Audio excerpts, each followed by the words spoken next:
Okay, day 7. I'm mostly through day 7. I am feeling so much happier today. And I heard something someone else posted in my support group, which was in relation, I think it was in the support group, which was in relation to thyroid. So my mom has thyroid issues, and so of course this really popped up. And she mentioned flaky skin on her feet, which made me think, I don't have flaky skin on my feet, but I've had cracked heels since I was 6.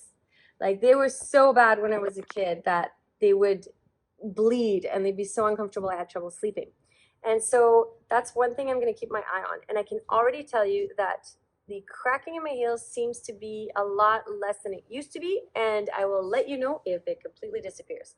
Also, I think that was related to anemia more than anything else. But anyways, also I have just finished my period, which I know it seems maybe TMI, but for women out there who are doing the Carnivore challenge, I'm getting echoes from a bunch of people that this seems to alleviate a lot of the PMS symptoms. And what happened this cycle, which was really awesome, I'm super excited about, is that this was a really short cycle.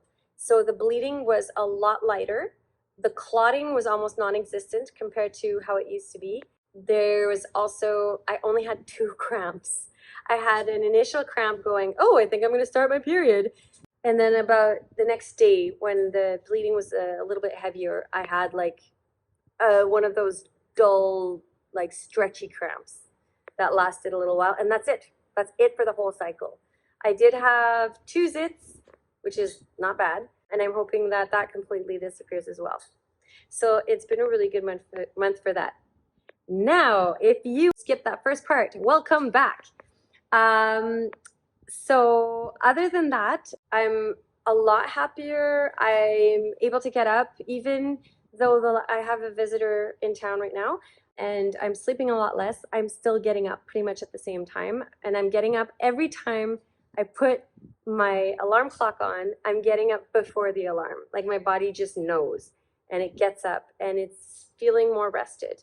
The other big change is that I had an epiphany, I think it was yesterday or the day before, that I'm not getting enough fat in my diet. So my body was so depleted for so long that it's playing catch up. Steak and Butter Girl has this really awesome thing about priming. So I'm trying to break all of my mental blockages and patterns around what it is to be satiated. So I've realized that part of it is thinking that, oh, my plate's empty, I must be satiated. No, her in her priming, she has a thing where she eats until just before she starts feeling like if she eats another bite, she's gonna be sick. So I made myself like this short rib soup, and I extracted all the fat from the short rib soup afterwards because it pulls apart really easily. And I made little mounds of beef fat, stuck that in the air fryer under the bacon setting, and made these really nice crispy beef fat bites. I ate the entire tray, and that is when I finally stopped feeling groggy, finally stopped what we say in French, knocking nails, cogner des clous, which is nodding off. I stopped nodding off. I'm feeling energized and motivated now to actually do this kind of thing and get my other work done. And so, yeah, huge shift in terms of fat content, because not only did I eat that entire tray, and I do have that picture that I'm showing you, I also have eaten a bunch of butter bites as well. And I put a ton of brown butter on my cloud buns this morning too. So the good news is my coach, Dr. Chaffee, keeps explaining over and over again, he and Simon, that you can't eat too much fat in terms of, like, you're not going to poison yourself. So you know you've eaten too much fat if you're running to the bathroom. That's right. We all have that song that we learned when we were kids with the D word in it. Well, I don't have that. And so I'm obviously haven't hit my fat threshold yet.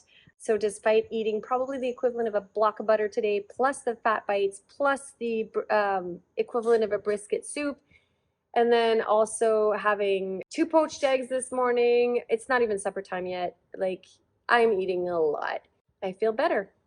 The other good news is I'm pretty sure I'm finally over the withdrawal symptoms, because I was taking a natural antidepressant slash anti-inflammatory because of the car accidents. That, I think I'm over the hump for that, which is really good. There were trace amounts of caffeine derivative in the capsules, so I'm pretty sure I was moody and grumpy and stupidly sad because of the withdrawal symptoms. So yeah, all in all, this is a good day. I'm really hoping I can come back tomorrow and tell you that that's a good day. Tomorrow I travel. Seeing that I travel a lot, I will do a capsule about prepping for travel when you're eating this way.